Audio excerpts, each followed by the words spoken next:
Hello everyone, welcome to my channel commerce wallet. आज हम करेंगे अकाउंट का chapter dissolution of partnership firm. Partnership firm का dissolution की पार्टनरशिप फर्म क्या हो रही है, बंद हो रही है। डिसोल्यूशन ऑफ पार्टनरशिप फर्म का मीनिंग क्या है?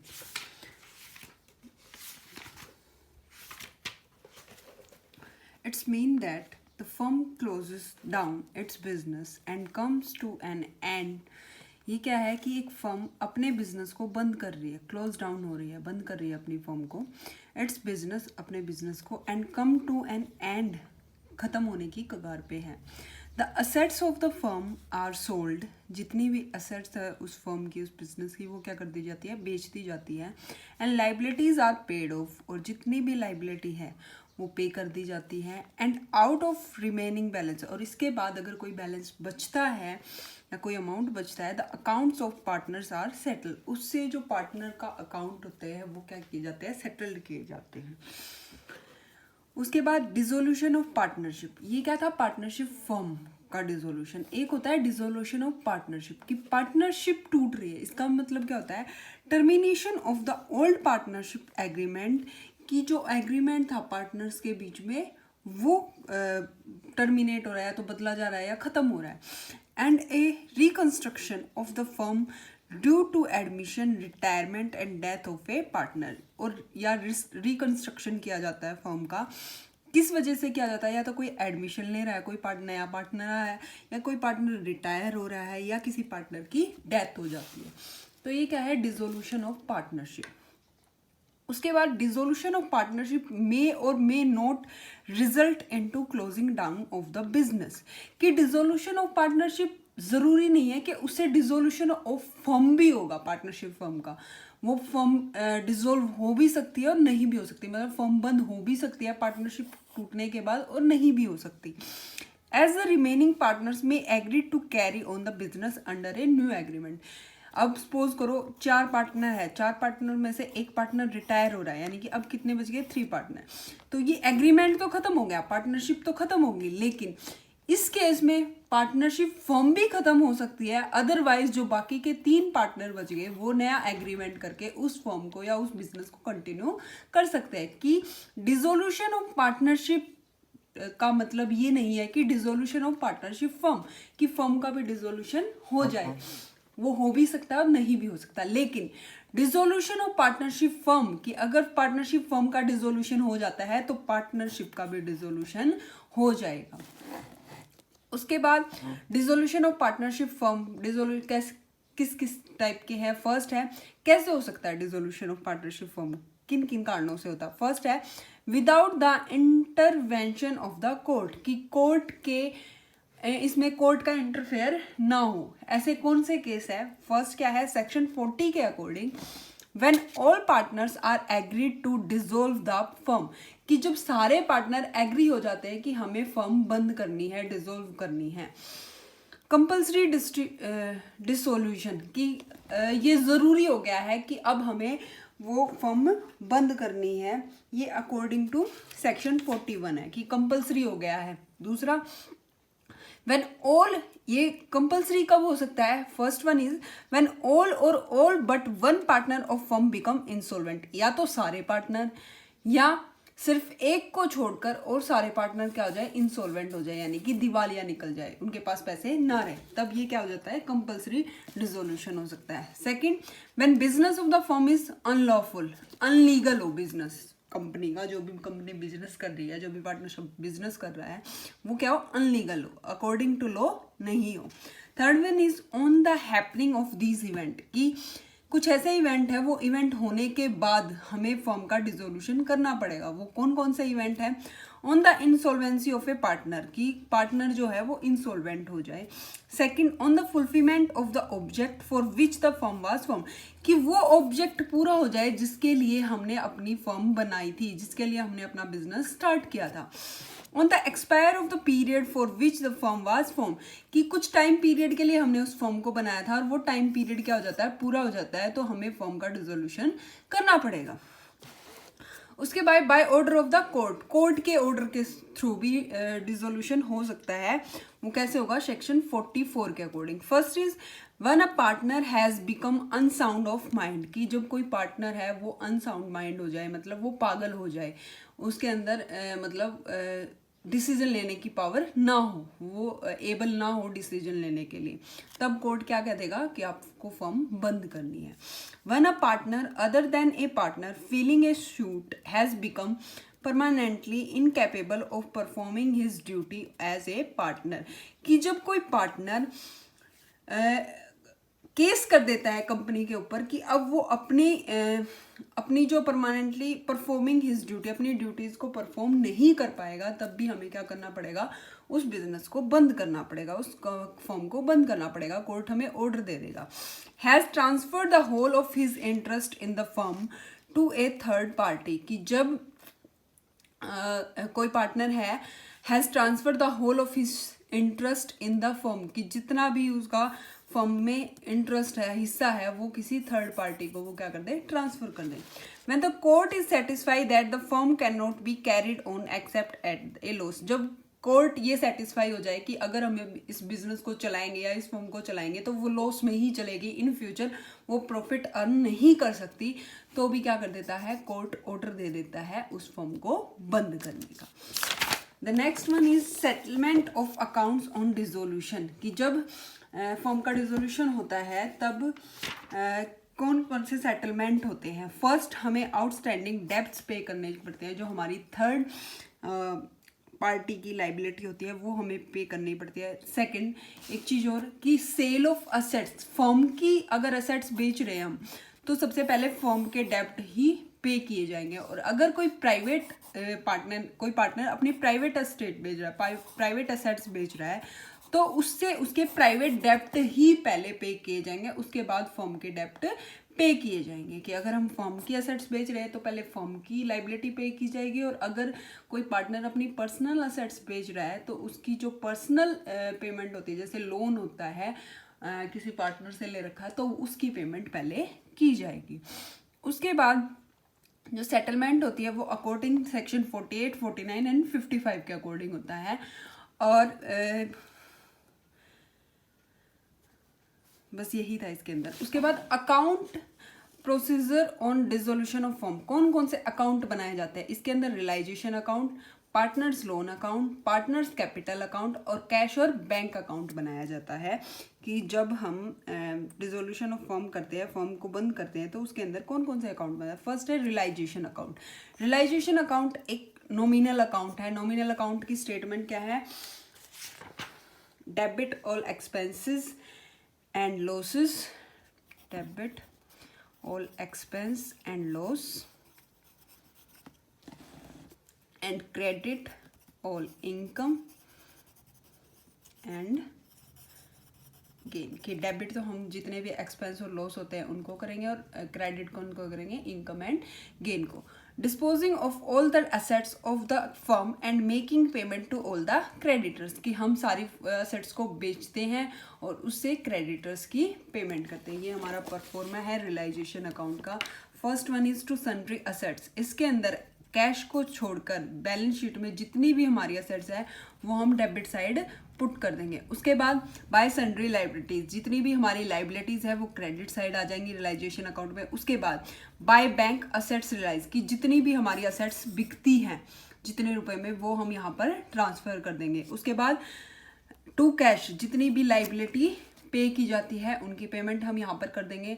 उसके बाद to partners capital account, to cash, अगर कोई पार्टनर है वो कोई क्रेडिटर की पेमेंट कर रहा है तो हम उसको पार्टनर्स कैपिटल अकाउंट में ट्रांसफर कर देंगे। और कोई पार्टनर है अगर वो असेट्स को खरीद रहा है तो बाय पार्टनर्स कैपिटल वो क्या हो जाएगा? क्रेडिट हो जाएगा। उसके बाद टू कैश, अगर कोई एक्सपेंस पे कर रहे हैं उसको हमने जो एसेट्स बेची है उसके लिए जो भी एक्सपेंस हो रहा है वो हमारा यहाँ पर आ जाएगा debit side. To partners capital account expense पे, कि अगर कोई पार्टनर एक्सपेंस पे कर रहा है तो वो यहाँ पर। उसके बाद टू कैपिटल अकाउंट, अगर प्रॉफिट होता है तो वो हमारे पार्टनर्स में बांट दिया जाएगा, लॉस होगा तो वो हमारे पार्टनर्स में बांट दिया जाएगा। अगर डेबिट बैलेंस ज़्यादा है क्रेडिट बैलेंस से तो लॉस होगा, और डेबिट बैलेंस कम है क्रेडिट बैलेंस से तो क्या होगा, प्रॉफिट होगा। उसके बाद हमारी असेट्स में क्या क्या चीज़ें इंक्लूड होंगी। असेट्स में हमारी land and building, plant and machinery, furniture, stock, debtors, prepaid expense, goodwill और बिल्स BR, ये हमारी असेट्स में काउंट होंगी। लाइबिलिटीज में क्या, provision for doubtful debts, sundry assets, BP, outstanding expense, bank loan, workman compensation reserve, investment fluctuation reserve और depreciation reserve, ये सारी हमारी किस में आ जाएंगी, लाइबिलिटीज में।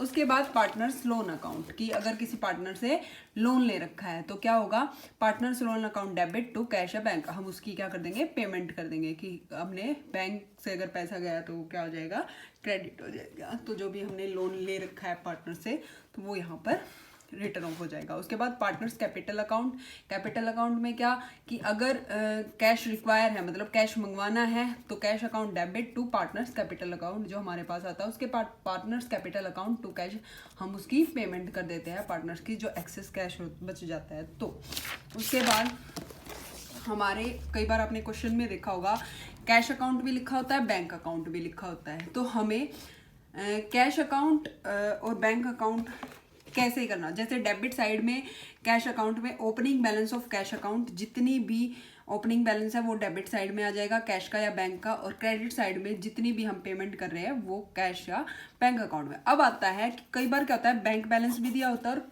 कैश बैलेंस भी दिया होता है क्वेश्चन के अंदर, तो हमें कौन सा अकाउंट बनाना है। कैश अकाउंट हम तब बनाएंगे जब क्वेश्चन के अंदर विड्रॉइंग द बैंक बैलेंस एक स्टेटमेंट दे रखी होगी कि हमने बैंक से पैसा निकाला है, तब हम वहां पर कौन सा अकाउंट बनाएंगे, कैश अकाउंट। उसके बाद आता है बैंक अकाउंट। बैंक अकाउंट कब बनाया जाता है, जब हम बैंक के अंदर डिपॉजिट करते हैं बैलेंस को, तो अब हम क्या बनाएंगे, बैंक अकाउंट की। दोनों बैलेंस दे रखे हैं, कैश बैलेंस भी दे रखा है, बैंक बैलेंस भी। अब वहां पर हमें स्टेटमेंट देखने है कि अगर कहीं पर भी क्वेश्चन में बैंक बैलेंस निकाला गया है, बैंक से पैसा निकाला गया है, तो हम वहां पर कैश अकाउंट बनाएंगे, और कहीं भी क्वेश्चन में बैंक में डिपॉजिट किया गया है पैसा तो वहां पर हम क्या बनाएंगे, बैंक अकाउंट बनाएंगे। अब हम इससे रिलेटेड एक क्वेश्चन देखते हैं।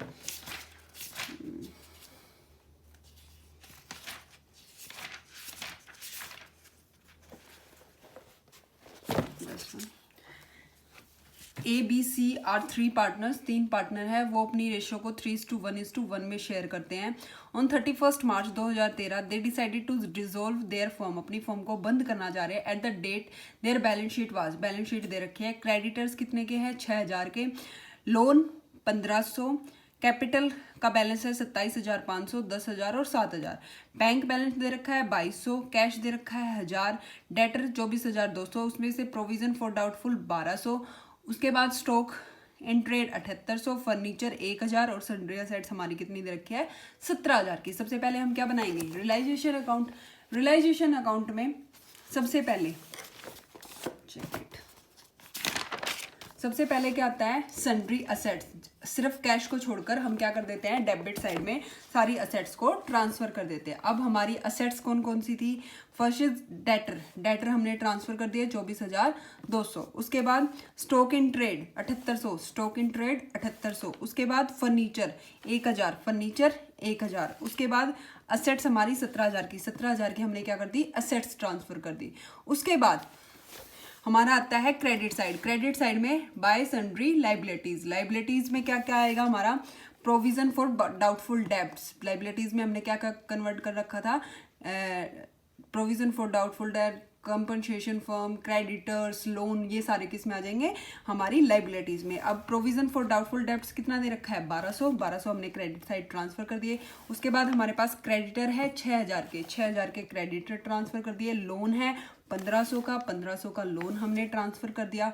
उसके बाद आता है अब असेट्स को हम बेचेंगे, या लाइबिलिटीज जो पे करते हैं या असेट्स बेचेंगे। अब असेट्स कितने की रियलाइज हो रही है वो हम देखते हैं क्वेश्चन में।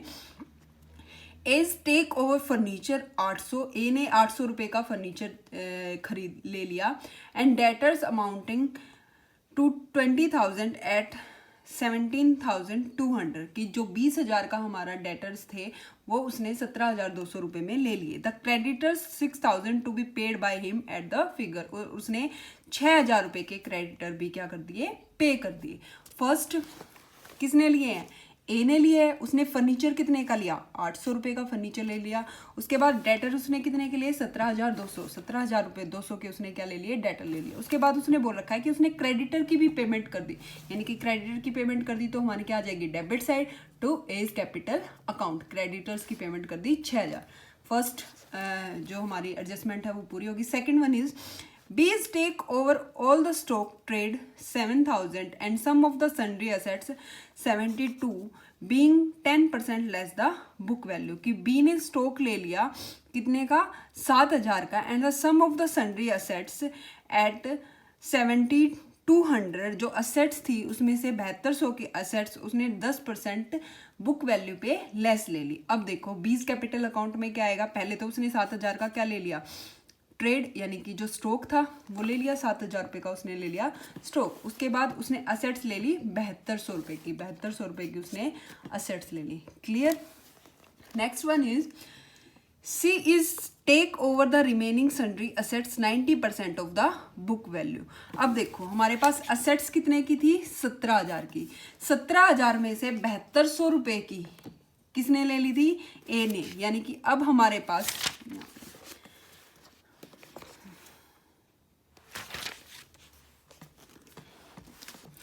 17,000 7,200 की उसने क्या ले ली, असेट्स ले ली, यानी कि अब हमारे पास 800 रुपये, जस्ट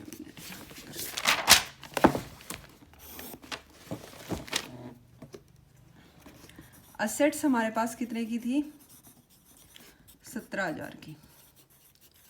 उसमें से बी ने हमारी असेट्स ले ली 7,200 रुपये की, जिसकी बुक वैल्यू कितनी थी, 10% लेस वैल्यू पे ले ली। ठीक है। उसके बाद वो बोल रहा है कि C is take over the remaining sundry assets 90% of the book value less 100 as discount and assume the responsibility for the discharge of loan together with accrued interest ₹30 which has not be recorded in the book. वो क्या बोल रहा है कि बाकी की उसने 90% assets ले ली, 100 रुपये उस पर डिस्काउंट मिला है, और जो भी लोन था वो उसने क्या कर दिया, पे कर दिया। पहले क्या उसने लोन पे किया, लोन कितने का था, 1,500 का, 1,500 का लोन पे किया, उस पर एक्यूड इंटरेस्ट कितने का था, 30 रुपये का, यानी कि 1,530 रुपये उसने क्या कर दिए, पे कर दिया। अब आते हैं हम असेट्स के बारे में। असेट्स हमारी कितने की थी, 17,000 की, 7,200 की बी ने ले ली, और जो सी है वो बाकी की जो रिमेनिंग असेट्स बच गई, यानी कि 90% ऑफ द बुक वैल्यू, और उस पे से उसने 100 रुपये क्या ले लिए, डिस्काउंट के। अब देखो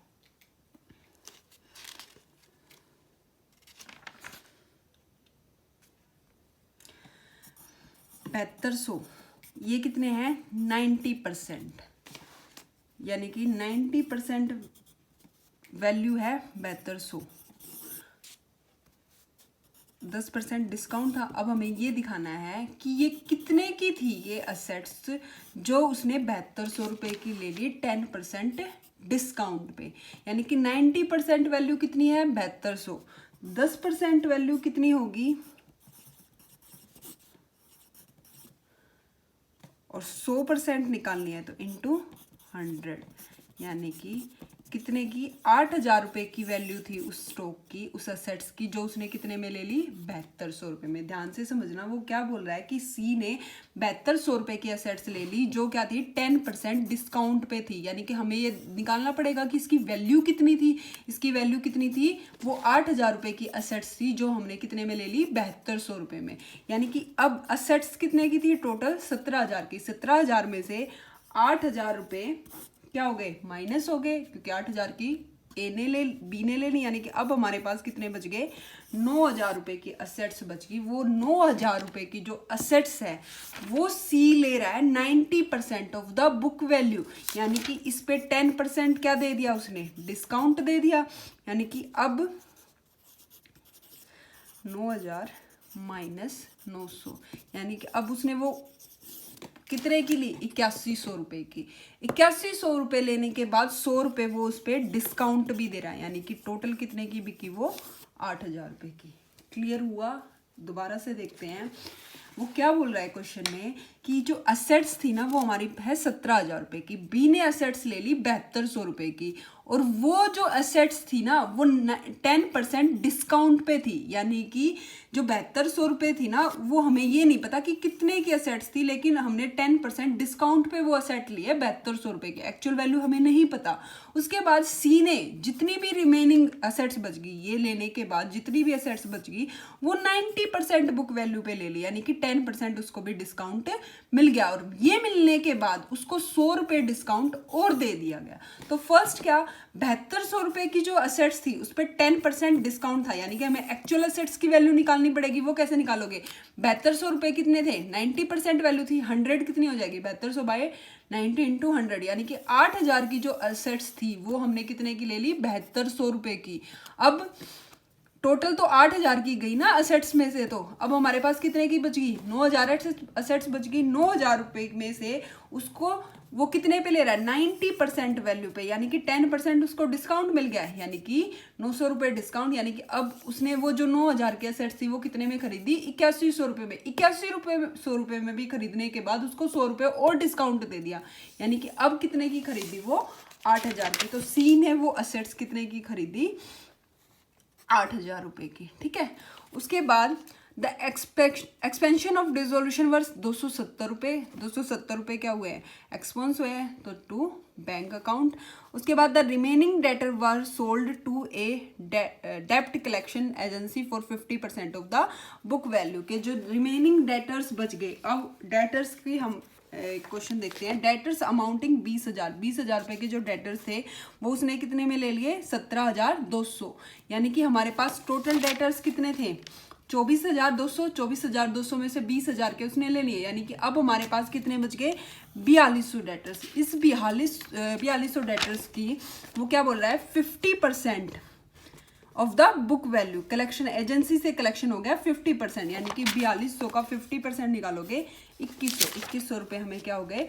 रिसीव्ड हो गए बाय बैंक। डेटर्स कितने? 2100। अब इस साइड का बैलेंस हमारा कम है, यानी कि क्या हो गया? लॉस हो गया। ये लॉस कहाँ पर ट्रांसफर कर दोगे आप? कैपिटल अकाउंट में। उसके बाद बाय बैलेंस कैपिटल अकाउंट बनाएंगे। कैपिटल अकाउंट में हमारा बैलेंस कितना दे रखा है? ABC का 27,500, 10,000 और 7,000। उसके बाद बाय रियलाइजेशन अकाउंट, जिन पार्टनर्स ने लाइबिलिटी ली है, जिन पार्टनर्स ने लाइबिलिटी की पेमेंट की, और जिन पार्टनर्स ने असेट्स लिए, वो हम यहाँ पर ट्रांसफ़र कर देंगे। उसके बाद हमारी फाइनल पेमेंट ए को देनी पड़ेगी 11,420, और यहाँ पर कमी हो गई 5560 और 830 की। उसके बाद बैंक बैलेंस, जहाँ पर भी रियलाइजेशन अकाउंट से, और इससे आप क्या बना सकते हो? Bank balance account. Main point क्या था हमारा? डेटर्स से रिलेटेड एंट्री थी और स्टॉक से रिलेटेड थी।